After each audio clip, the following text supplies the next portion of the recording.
பரிசோதனை ஆராய்ச்சி வடிவமைப்பின் வகைகள்.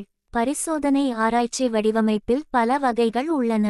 இந்த வடிவமைப்புகள் ஆராய்ச்சியாளர்கள் வெவ்வேறு சூழ்நிலைகளில் காரணம் மற்றும் விளைவு உறவுகளை சோதிக்க உதவுகின்றன. முக்கிய வகைகள் கீழே எளிமையான முறையில் விளக்கப்பட்டுள்ளன. 1. முன் பரிசோதனை வடிவமைப்பு.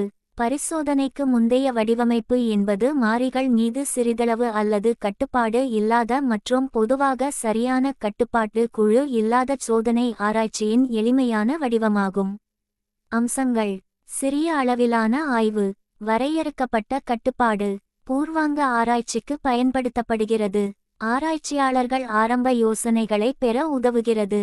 எடுத்துக்காட்டு: ஒரு ஆசிரியர் ஒரு வகுப்பில் ஒரு புதிய கற்பித்தல் முறையை அறிமுகப்படுத்துகிறார் மற்றும் சோதனைக்கு பிறகு மாணவர்களின் மதிப்பெண்களைச் சரிபார்க்கிறார். 2. உண்மையான சோதனை வடிவமைப்பு. உண்மையான சோதனை வடிவமைப்பு என்பது சோதனை ஆராய்ச்சியின் மிகவும் துல்லியமான மற்றும் அறிவியல் வகையாகும். இது சீரற்ற தேர்வு, கட்டுப்பாட்டு குழுக்கள் மற்றும் மாறிகளின் கையாளுதலை பயன்படுத்துகிறது. அம்சங்கள்: பங்கேற்பாளர்களின் சீரற்ற ஒதுக்கீடு, கட்டுப்பாட்டு குழு மற்றும் சோதனை குழு, உயர் நம்பகத்தன்மை, தெளிவான காரணம் மற்றும் விளைவு உறவு. எடுத்துக்காட்டு: ஆராய்ச்சியாளர்கள் மாணவர்களை சீரற்ற முறையில் 2 குழுக்களாக பிரிக்கிறார்கள்.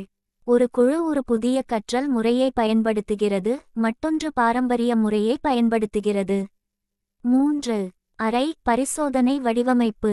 அரை பரிசோதனை வடிவமைப்பு உண்மையான சோதனை வடிவமைப்பை போன்றது, ஆனால் சீரற்ற ஒதுக்கீட்டை பயன்படுத்துவதில்லை.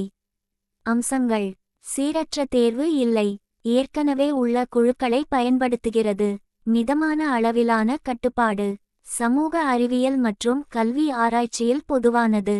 எடுத்துக்காட்டு: ஒரு பள்ளி ஒரு புதிய கற்பித்தல் நுட்பத்தை பயன்படுத்தும் 2 வெவ்வேறு பள்ளிகளைச் சேர்ந்த மாணவர்களின் செயல்திறனை ஒப்பிடுதல். 4. காரணியாலான பரிசோதனை வடிவமைப்பு. காரணியாலான வடிவமைப்பு ஒரே நேரத்தில் 2 அல்லது அதற்கு மேற்பட்ட சுயாதீன மாறிகளின் விளைவை ஆய்வு செய்கிறது. அம்சங்கள்: பல மாறிகள் ஒன்றாக சோதிக்கப்பட்டன, ஊடாடும் விளைவுகளை காட்டுகிறது, மேலும் விரிவான பகுப்பாய்வு. எடுத்துக்காட்டு: ஒரு ஆராய்ச்சியாளர் மாணவர் செயல்திறனில் கற்பித்தல் முறை மற்றும் படிப்பு நேரத்தின் விளைவை ஆய்வு செய்கிறார். 5. சீரற்ற தொகுதி வடிவமைப்பு. சிகிச்சைகளை பயன்படுத்துவதற்கு முன்பு ஒத்த பண்புகளின் அடிப்படையில் சீரற்ற தொகுதி வடிவமைப்பு பங்கேற்பாளர்களை தொகுதிகளாக தொகுக்கிறது. அம்சங்கள்: பாடங்களுக்கு இடையேயான மாறுபாட்டை கட்டுப்படுத்துகிறது, துல்லியத்தை மேம்படுத்துகிறது, விவசாயம், கல்வி மற்றும்